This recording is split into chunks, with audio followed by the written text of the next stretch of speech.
Guys நம்ம இன்னிலிருந்து ஒரு நியூ ஆன்கோயிங் கொரியன் ட்ராமா தான் பார்க்க போகிறோம். ஸ்டார்டிங்லேயே 2009 தான் காமிக்கிறாங்க. எல்லா சூரிய கிரகணம் நடந்துட்டு இருக்கிறதா வந்துட்டு எல்லா மக்களும் பார்த்துட்டு இருக்கா. இன்னொரு பக்கம் அதே சமயம் நம்ம ஹீரோனுக்கு கால் வந்து பேரலைஸ் ஆயிருக்கும், சோகமாக இருந்துட்டு இருக்கா. இன்னொரு பக்கம் ஹீரோட பாய் பேண்ட் குரூப் வந்துட்டு ஒரு ரேடியோ ஷோக்காக வந்துட்டு இருக்காங்க.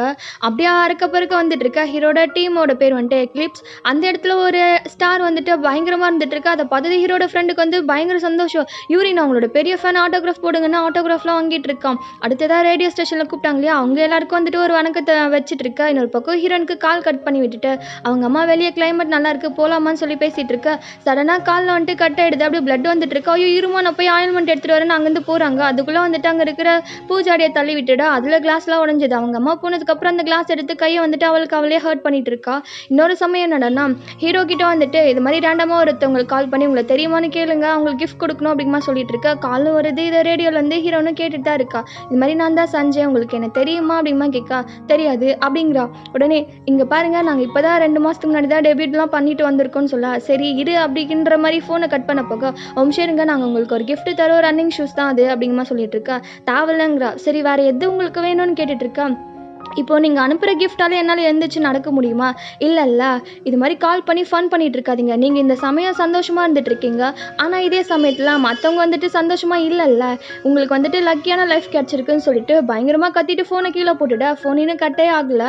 உடனே அவள் அம்மான்னு கத்திட்டு இருக்கா. அப்போ ஹீரோ வந்துட்டு நீங்கள் இன்னைக்கு ஒரு நாள் உயிரோடு இருங்க, நாளைக்கா வந்துட்டு மழை வரப்போகுது, நீங்கள் வெயிட் பண்ணி அந்த மழையை பாருங்கள், அதுக்கடுத்து ஒவ்வொரு நாளும் இது பண்ணிகிட்டே இருங்க, வாழ்ந்துட்டே இருங்க, நீங்கள் வாழணும் அப்படிங்கமா சொல்லிட்டு மோட்டிவேஷனலாக ஹீரோ பேசிகிட்டு இருக்கா. அவள் அம்மா பிடிச்சி கட்டி பிடிச்சி அழுதுட்டு இருக்கா. கட் பண்ண இப்போ ப்ரெசென்ட்ல வந்துட்டு 2022 காமிச்சிட்டு இருக்காங்க.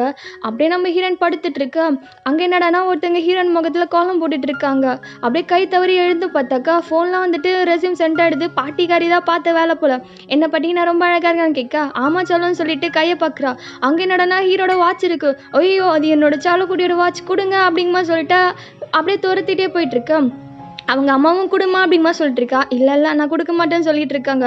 அண்ணா வந்ததோ ஓப்பா எனக்கு வாங்கி கொடுங்கன்னு சொல்ல அவங்க ப்ளே பண்ணி முடிச்சுட்டு தருவாங்க அப்படிங்க மாதிரி போயிடுறான். உடனே அம்மா கறிதான், அம்மா அவங்களோட சீக்கிரம் ஜோஜோ நான் காமிக்கிறேன்னு சொல்ல அதுக்கப்புறம் தான் கொடுக்குறாங்க. இது 3 மில்லியன் வான் தெரியுமான்னு சொல்ல அவ்வளோதான் செம்ம காண்டாயிட்டு இருக்காங்க. அதுக்கப்புறம் இன்னைக்கு தான் வந்துட்டு கான்செப்ட் நடக்க போதான். ஸோ நல்லா ரெடியாகி போகலையான்னு கேட்டுட்டு இருக்காங்க.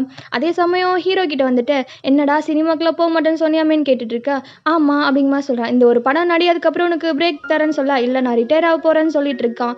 இப்போக்கும் ஹீரோ என்னன்னா அந்த ஸ்பிரிட் பற்றிலாம் பார்த்துட்டு இருக்கா. அது மட்டும் இல்லாமல் ஒரு ஹெட் பண்டை தூக்கி தலையில் மாட்டுறா. அதில் என்னன்னா நான் என்னோட சஞ்சய் கடத்திட்டு ஓடிடணும் அப்படிங்கும்போது சொல்லிட்டு இப்போ கான்செப்ட் தான் ஃப்ரெண்டோட வந்துட்டு இருக்கா.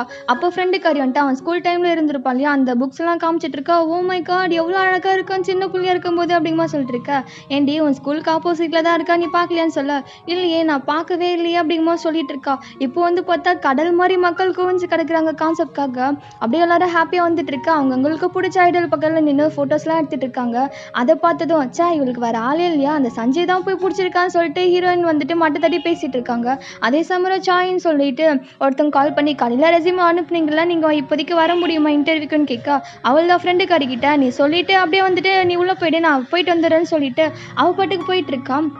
இன்னொரு பக்கம் எல்லாரும் மேக்கப் போட்டு ரெடி ஆகிட்டு இருக்கா. ஒருத்தங்க கூட ஹீரோ கிட்ட பேசவே மாட்டான், முறைச்சிட்டே போயிட்டு இருக்கா. இப்போ இன்டர்வியூக்கு போனால் ஹீரோயின் நிலமையை பார்த்ததும் அந்த சாய் வந்துட்டு இல்லை இது மாடி படிக்கட்டு ஏறுற மாதிரி ஒரு ஜாப்பு, ஸோ இதில் வந்துட்டு நீ அன்ஃபிட் அப்படிங்கமா சொல்லி அனுப்பிச்சிடுறாங்க. வெளியில் வந்ததும் ஹீரோயின் வந்துட்டு இல்லை பரவாயில்ல வேறு ஜாப் பார்த்துக்கலாம்னு சொல்லிட்டு ரிட்டர்ன் அந்த கான்செப்ட் நடக்கிறதுக்கு தான் பஸ்ஸு பிடிச்சி வந்துட்டு இருக்கா. வந்து பார்த்தா ஆளே காணும். அந்த பொண்ணு வேற உள்ளவே விட மாட்டேங்குது. உடனே ஐயோ இங்கே பாருங்க என்னால் வந்துட்டு இந்த கண்டிஷனில் எப்படி இருக்க முடியும் அப்படின்னு சொல்லிட்டு ஒரு ஆக்டிங்கை போட சரி எதுவும் பண்ணாதீங்க, டிக்கெட் காமிங்க நான் உள்ள அனுப்புகிறேன்னு சொல்ல அப்போ தான் ஒரு ட்விஸ்டே பேக்கில் கை விட்டு பார்த்தா டிக்கெட்டே காணும். ஏன்னா பஸ்ஸில் வந்துட்டு பர்ஸ் எடுக்கும் போது மிஸ் பண்ணிட்டு இருப்பா. உள்ள கான்செப்டும் ஸ்டார்ட் ஆகிடுச்சு. பயங்கரமாக பாடிட்டு இருக்கா. இங்கே வெளியே நின்று வந்துட்டு சேரப் பண்ணிகிட்டே இருக்கான். அதுக்கப்புறம் கான்செப்ட்லாம் முடிச்சுட்டு போயிட்டு இருக்கா. சிவனேன்னு போயிட்டு இருந்தா ஹீரோயின் யாரும் இடிச்சு விட்டுட அந்த ஃபோன் கீழே விழுந்து உடஞ்சி போயிடுது. அவ்வளோதான் கான்டாக்ட் பண்ணவே முடியல. இன்னொரு பக்கம் எங்கே என்னடானா ஹீரோ போட்டு செம்மையாக அடிச்சிட்டு இருக்கான். ஏண்டா எதுக்கு இப்படி பண்ணிட்டு இருக்கா, ரிட்டையர் ஆகி போறியா அப்படிங்கமா சொல்லிட்டு இருக்கா. ஆமாம் எனக்கு தனிமை தேவைப்படுதுன்னு சொல்கிறான். சரி ஓகே அப்படிங்கமா சொல்லிட்டு அவனுங்களும் விட்டுட்டு போயிடுறானுங்க. இப்போ ஹீரோயின் வீல் சேரில் வந்துட்டு இருக்கா. அந்த வீல் சேர் ஆஃப் ஆயிடுது. அவ்வளோதான் இன்னைக்கு கேவலமான ஒஸ்ட் டே அப்படிங்கமா சொல்லிட்டு என்னோட சஞ்சீவ் வேறு பார்க்கவே முடியல, எல்லாமே நாசமாக போயிடுச்சு, இன்டர்வியூ ஃபெயில் ஆகிட்டேன்னு சொல்லி அழுதுட்டு இருக்கா. அந்த வழியாக தான் ஹீரோ வரும். இவளை பார்த்ததும் அவ்வளோதான், ஒரு கொடையை எடுத்துட்டு அப்படியே கீழே இறங்கி வந்துட்டு இருக்கா. இவளை பார்த்தது இவளுக்கு ஷாக்கு. அது மட்டும் இல்லாமல் அவள் வந்துட்டு அந்த ஸ்னோவில் நனையிறான்னு சொல்லிட்டு இதெல்லாம் பண்ணிட்டு இருக்கா. என்னம்மா உன்னோட வண்டி ரிப்பேரான்னு கேட்கா. அவன் ஆமாம் அப்படிங்குமா சொல்லிட்டு பேசவே முடியல. உடனே இவன் கையை தொட்டு பார்த்து ரொம்ப சில்லாக இருக்கா இல்லையா, ஒரு ஹேட் பேக் மாதிரி கொடுத்துட்டு இருக்கான். அது கையில் வச்சதுக்கப்புறம் கொஞ்சம் பெட்டர். எதுக்குமா அழுற அப்படிமா கேட்கா. இல்லை இது வந்துட்டு ஆனந்த கண்ணீர் அப்படிங்கம்மா சொல்கிறா. தெரியுது, நான் உங்களோட பெரிய ஃபேனுன்னு சொல்ல அவன் மண்டியை பார்த்தாவே தெரியுது.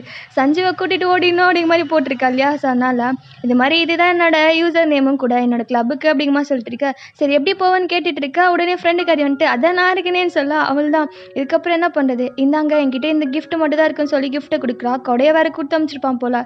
ஸோ வீட்டுக்கு வந்ததும் அம்மா எனக்கு ஆக்சிடென்ட் ஆச்சுல, அப்போ யார் என்ன சேவ் பண்ணதுன்னு கேட்கா. ஏன் அப்படி கேட்குறா. இல்லை இப்போ நான் உயிரோட இருக்கிறதுக்கு அவங்க தானே காரணம். ஸோ அதனால் அவங்களுக்கு தேங்க்யூ சொல்லலான்னு நினச்சேன் அப்படிங்கமா சொல்லி கேட்டிருக்கா. எனக்கு ஞாபகம் இல்லைன்னு சொல்லிடுறா. உடனே ஹீரோ கொடுத்த அந்த கொடையெல்லாம் எடுத்து ரெடி பண்ணி வச்சுட்டு அந்த காட்சி ஃபுல்லாக எடுத்து உள்ளே வச்சுட்டு இருக்கா. அப்படியே பொக்கிஷன் மாதிரி பார்த்துட்டு இருக்கா. அந்த வாட்ச் ஒரு நிமிஷம் க்ளோ ஆகுது. என்ன க்ளோ ஆன மாதிரி இருக்கேன்னு சொல்லிட்டு கையில் போட்டு பார்த்துட்டு இருக்கா. பயங்கர லூஸாக இருக்குது. ஓ இவ்வளோ ஃபிட்டாக இருக்கேன்னு சொல்லி பார்த்துட்டு இருக்கா. எனக்கு கான்செப்ட் வந்துச்சு இல்லையா, அந்த ஃபோட்டோஸ்லாம் அனுப்பிட்டு ஓ மை காட் எவ்வளோ அழகாக இருக்கேன்னு சொல்லி பார்த்துட்டு இருக்கா. இன்னொரு பக்கம் ஹீரோட வீட்டில் சிஓ கால் பண்ணிட்டே இருக்கான். அப்படியே ஃபுல்லாக டேப்லெட்டாக இறஞ்சி கடந்துட்டு இருக்கு. இவன் வெளியே நின்றுட்டு இருக்கா. காலிங் பெல் அடிக்கிற சத்தத்தை கேட்டதும் இவன் வந்துட்டு மேலேருந்து ஸ்விம்மிங் ஃபுல்லில் விழுந்துடும். அவ்வளோதான், அப்படியே கான்ஷியஸே இல்லாமல் போயிட்டு இருக்கா. இந்த நியூஸ் வந்துட்டு வேகமாக வந்துட்டே இருக்கு. எது அவனா அப்படிங்கமா சொல்லி என்ன ஹீரோயின் நம்பவே மாட்டா. உடனே அந்த வீடியோலாம் பார்த்ததுக்கப்புறம் அவள் தான் இதுக்கப்புறம் அந்த ஹாஸ்பிட்டல் நோக்கி போய் ஆகணும்னு சொல்லிட்டு அவசரமாக வந்துட்டு இருக்கா. ஹீரோக்கும் ஃபர்ஸ்ட் எய்ட் பண்ணிட்டு இருக்காங்க. ஆனால் எதுவும் ரெஸ்பான்ஸே இல்லை. இவ்வளோ அந்த பிரிட்ஜ் வழியாக வந்துட்டு இருக்கா. கையிடிச்சு அவள் கையில் வச்சிருப்பா இல்லையா ஹீரோட வச்சு, அது தண்ணிக்குள்ளே விழுந்துது. உடனே கீழே வந்து தேடிட்டு இருக்கா. அப்படியே கீழே விழுந்துடுறா. ஹீரோக்கு எவ்வளோ ட்ரை பண்ணியோ ஹார்ட் பீட் ஸ்டாப் ஆயிடுச்சு. அவள் தான் இவ தண்ணிக்குள்ளேருந்து வாட்ச் எடுத்ததும் அப்படியே சைடில் வந்துட்டு பார்க்குறா. இது மாதிரி ஹீரோ இறந்துட்டான்னு சொன்னதும் இல்லை இது நடக்கவே கூடாது, உன்னால் தான் நான் உயிரோடு இருக்கேன், நீ மட்டும் எப்படி இறந்து போகலாம் அப்படிமா சொல்லி பயங்கரமாக அழுதுட்டு இருக்கா. அந்த வாட்ச் சடனாக வந்துட்டு க்ளோ ஆகுது. அவள் தான் எல்லா ட்ராப்ஸும் மேலே போகிற மாதிரி இருக்குது. கட் பண்ணால் ஹீரோன் ஸ்கூல் டைமில் கண்ணு முழிக்கிறா. மண்டிலே ஒரு அடியை போட்டு என்ன ஸ்கூலு நினச்சியா இல்லை உன் பெட்ரூம் நினச்சியான்னு சொல்லி எழுந்து நிற்க சொல்ல ஹீரோன் நிற்கிறா. அவ்வளோதான், அதை பார்த்ததும் ஹீரோன் அங்கேருந்து வெளில ஓடி வந்துட்டு இருக்கா. இன்னொரு பக்கம் ஹீரோட கிளாஸில் வந்துட்டு ஒலிம்பிக் காம்படிஷன் வந்துட்டு இருக்கு. இவன் ஸ்விம் பண்ணிட்டு இருக்கா. அவனை பார்த்ததும் அவ்வளோதான் சஞ்சி அப்படிங்கமா சொல்லிட்டு ஓடி வந்து எல்லாரும் முன்னாடி ஹக் பண்ணிக்கிறான். இது பாரு, நீ வந்துட்டு எவ்வளோ ஹார்டான டைமில் இருந்தாலே பரவாயில்ல, எவ்வளோ ஸ்ட்ரகிள் இது பண்ணாலே பரவாயில்ல, நீ தனியாக இருக்காதான் நான் இருக்கேன், ஐ லவ் யூ அப்படிங்கமா சொல்லிட்டு ப்ரோபோஸே பண்ணிடுறா. அங்கே வந்துட்டு எம்மா வெளில வாமான்னு சொல்லிட்டு இது பண்ணிட்டு இருக்கா. அடே இது என்னோட ட்ரீம் தானேடா, நான் பேசிக்கிறேன் அப்படிங்கமா சொல்லிட்டு இருக்கா. தூக்கி வெளில போட்டுறாங்க. விழுந்ததுல கால் அடிபட்டு வலிக்குது. எது எனக்கு வலிக்குதா அப்படிங்கமா சொல்லி யோசிச்சுட்டு இருக்கான். அடுத்து அந்த வாட்சை எடுத்துகிட்டு பார்த்துட்டு இருக்கா. அப்போ தான் அந்த பிரிட்ஜை பார்க்குறா. அதில் ஷாமன் சொல்லியிருப்பாங்க இல்லையா, அந்த பிரிட்ஜை வந்துட்டு 2 பேர் இறந்ததுக்கப்புறம் அந்த சோல் கிராஸ் பண்ணி போயிடுச்சுன்னா அண்டர் வேர்ல்டுக்கு போய்டுன்னு சொல்லிட்டு, அப்போனா நான் இறந்து போயிட்டேன்னு சொல்லிட்டு அங்கேயே உட்காந்து அழ ஆரம்பிச்சிடா. ஹீரோவும் தேடிட்டே வந்துட்டு இருக்கா. அழுதுட்டு இருக்க பார்த்து கையை தான் வைக்கிறா. வாட்சி அதுக்கப்புறம் அவர் 2 பேர் தொப்புன்னு வந்துடா. எம்மா என்னமாச்சுன்னு கேட்கா. ஐயோ அப்போ நம்ம 2 பேருமே செத்துட்டோமா, நீ கோஸ்டா அப்படிமா சொல்ல. எது நான் கோஸ்டா அப்படிங்கமா சொல்லிட்டு கேட்டுட்டு இருக்கா. அது மட்டும் இல்லாமல் அந்த வாட்ச் கொடுக்க தான் வந்திருப்பாள். ஸோ அதை பார்த்ததும் இப்போ என்னோட அம்மா என்னன்னாங்க தெரியலையே, இங்கே பாரு இந்த பிரிட்ஜை மட்டும் நீ கிராஸ் பண்ணக்கூடாதுன்னு நடுவில் நின்றுருக்கா. ஏம்மா அங்கிட்டு போமா அப்படிமா சொல்லிட்டு போகிறான். உடனே பின்னாடி இருந்தால் ஹக் பண்ணிட்டு இல்லை நம்ம 2 பேர் சேர்ந்து வாழலான்னு சொல்லிட்டு இருக்கா. அவன் விட்டா போதுன்னு சொல்லிட்டு ஒரு டாக்ஸி பிடிச்சி ஓடிடுறான். அந்த டைமில் ஹீரோனுக்கு கால் வருது. யாருன்னு பார்த்தா அவங்க அம்மா தான். அடி எரும மாடு எதுக்குடி சொல்லாமல் கொள்ளாமல் கிளாஸ் விட்டு ஸ்கிப் பண்ணிட்டு ஓடிட்டு இருக்கேன்னு சொல்லி செம்மையாக கத்திட்டு இருக்காங்க.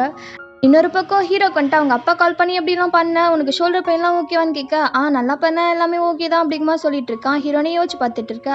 அப்புறம் 2 வாட்சை கம்பேர் பண்ணி பார்க்குறா. 2ம் சேமாக இருக்கே எப்படின்னு யோசிச்சுட்டு இருக்கா. இன்னொரு பக்கம் ஹீரோன் வீட்டுக்கு வந்து பார்த்தா ஃபுல்லாக டிஃப்ரெண்ட்டாக இருந்துட்டு இருக்கு. உள்ளே வந்து பார்த்தா அவங்க அம்மா அதுக்கு மேலே ஏம்மா எப்படிமா இவ்வளோ எங்கே இருக்குன்னு கேட்க, நான் என் கிளாஸை விட்டு எஸ்கேப் ஆகிறேன்னு சொல்லி தோத்தி வச்சுட்டு இருக்காங்க. அப்போ தான் 2018 அப்படிங்கிற வருஷத்தையே பார்க்குறா. போய் கிராண்ட்மாவை பார்த்தா அவங்க வேறு லெவலில் இருக்காங்க. உன்னே ஹக் பண்ணிட்டு பாட்டி நான் உங்களை மிஸ் பண்ணேன், என் பேர் என்னன்னு சொல்ல சோல் அப்படிங்கிறாங்க. இன்னொரு சொல்லுங்கன்னு சொல்ல சோலுன்னு சொல்லிட்டு இருக்கா. அப்படியே கட்டி பிடிச்சி அழுதுட்டு இருக்கா. எல்லா ரூமுக்கு வந்து பார்த்தா ஃபுல்லாக டிஃப்ரெண்ட்டாக இருந்துட்டு இருக்கு. அப்படியே பார்க்குறா. ஜூன் மந்த்து தானே ஆக்சிடென்ட் ஆயிருக்கும். அது எல்லாமே யோசிச்சு பார்த்துட்டு இருக்கா. ஆக்சிடென்ட்க்கு அப்புறம் தான் அவளுக்கு கால் வந்துட்டு பேரலைஸ் ஆயிருக்கும். இப்போ நடக்கிறா இல்லையா, ஸோ அதை நினச்சி சந்தோஷமா இருந்துட்டு இருக்கா. இப்போ ஹீரோன் இது எல்லாமே கனவு நினச்சிட்டு இருக்கா. இப்போ அம்மாவுக்கும் பாட்டிக்கு நடுவில் போய் படுத்துட்டு இருக்கா. கண்ணு முழிச்சு பார்த்தா எதுவும் நடக்காதுன்னு சொல்லிட்டு ஃபீல் பண்ணி முடிக்கிறான். கண்ணு முழிச்சு பார்த்தா அவனால அசையவே முடியல. பார்த்தா அவங்க அண்ணன்கார கால் மேலே பத்துருக்கா.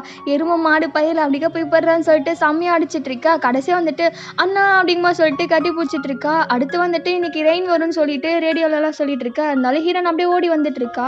ஹீரோவும் வந்துட்டு வாட்ச் அவகிட்ட கொடுக்கணும்னு வெயிட் பண்ணிட்டு இருக்கா.